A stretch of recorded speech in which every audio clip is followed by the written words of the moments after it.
Hi guys, it is Aoife from FredBC Died Laughing and I am here to do my Thriller-a-thon TBR. So the Thriller-a-thon is happening from August 19th to the 26th and I really like taking part in the Thriller-a-thon. It's just a really great way for me to get through the thrillers that always seem to build up on my TBR and on my NetGalley list. And this is a great way to just be able to get a bunch of those read. So this is hosted by Harriet Rosie, and I will leave her linked down below, the account for the Thriller-a-thon, which gives all the other information that you will need for this. So there are obviously challenges to go with this readathon as always, and I'm going to let you know some of the books I've chosen to try and read for these challenges. The first one is the oldest thriller on your TBR, and to be honest I don't really know what the oldest one is, but I've had one book that has been on my shelves for over a year at this stage, and I feel like it's just always staring at me and I just really want to get it done, and it is You Were Made for This by Michelle Sachs, and this is something to do with a woman who seems to believe that she has the perfect life, seems to have the perfect life, but then a friend comes to stay and this friend knows, I think, secrets, or knows that things aren't as perfect as they seem, and I think some things might go down in it. I think this is more of a domestic thriller. This is one that I kind of know off the bat that I probably will give it away as soon as I read it, and the kind of way I probably will be like, oh, that was good, I'll never read it again though, and I'll hand it off to someone else.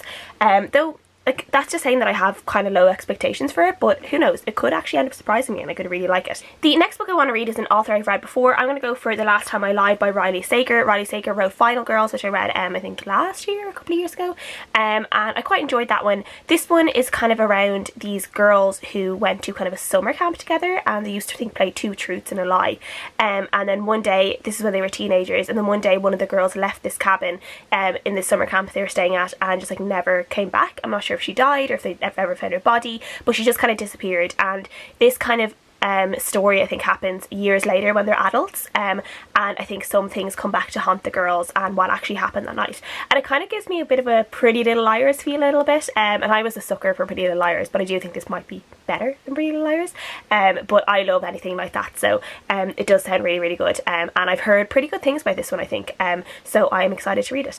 The next book is a thriller with a trope you love. This one was kind of hard for me because I was like, oh, what do I like in thrillers? Like, what are the tropes I like? Because I kind of like being surprised with thrillers.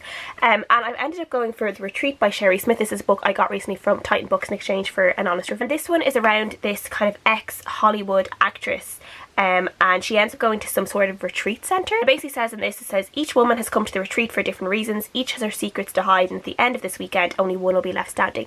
And it kind of gives me like this culty kind of feel, and I love books about cults. I just find them really interesting, and I love things that are a little bit psychological like that, so this one sounds really good and I'm very excited to read it. The next challenge is to read a host's favourite thriller. Harriet said that one of her favourite thrillers was Good Daughter by Karen Slaughter. I've heard really amazing things about Karen Slaughter, just haven't picked her up yet, and this is one I will try and get maybe on Kindle or in the library if I can.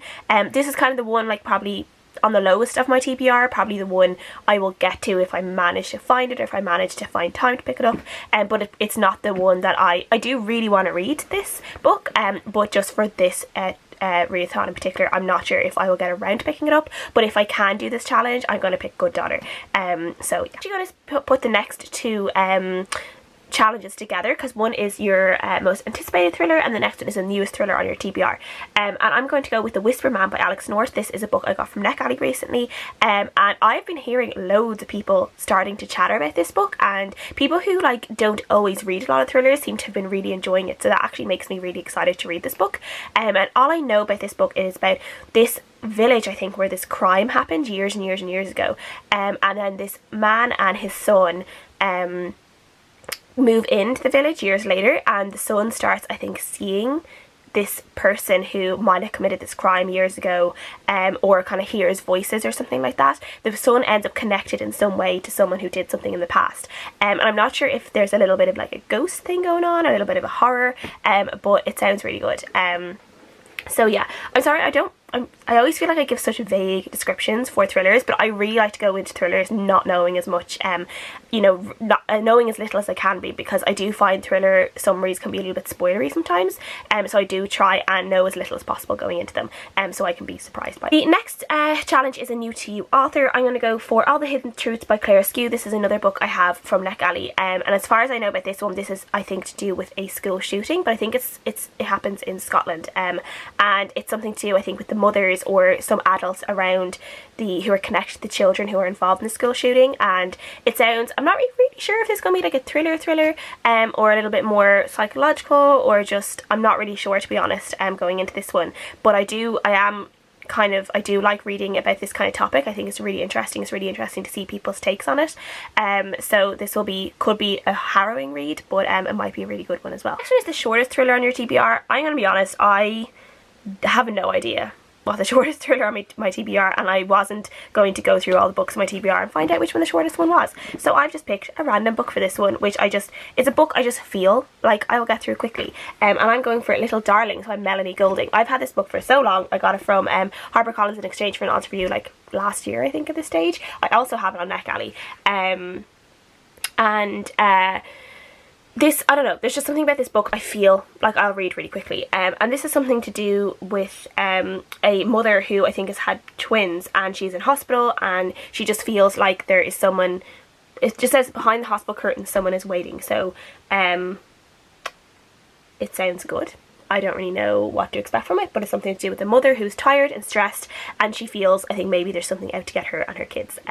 So yeah, we will see what it ends up being like. And the last challenge is to pick a thriller with the creepiest cover, and I've gone for Cuckoo by Sophie Draper, another NetGalley book. As you can see, I seem to just pile up the NetGalley thrillers. I just can't resist them. So this cover is kind of creepy. It's like a mother or a woman and holding a little girl's hand, and they're in front of a house, and part of the house is crumbling and part of the house is like new, and there's just something about it that's just like really creepy and cool for me.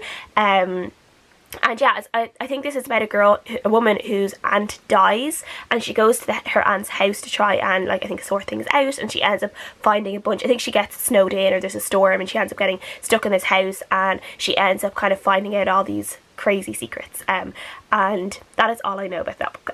But the cover does look quite creepy. It's one that's been on my list for a while. I'll be happy to finally get to it and get that scratched off the list. I plan to read for the Thriller-thon. I'm not sure if I'll get through all of these, but we will see. I will try my best. Thank you guys so much for watching. Let me know if you guys are taking part, what you guys are going to be reading, if you've read any of these books. I would love to know. And I'll see you guys again next time. Bye.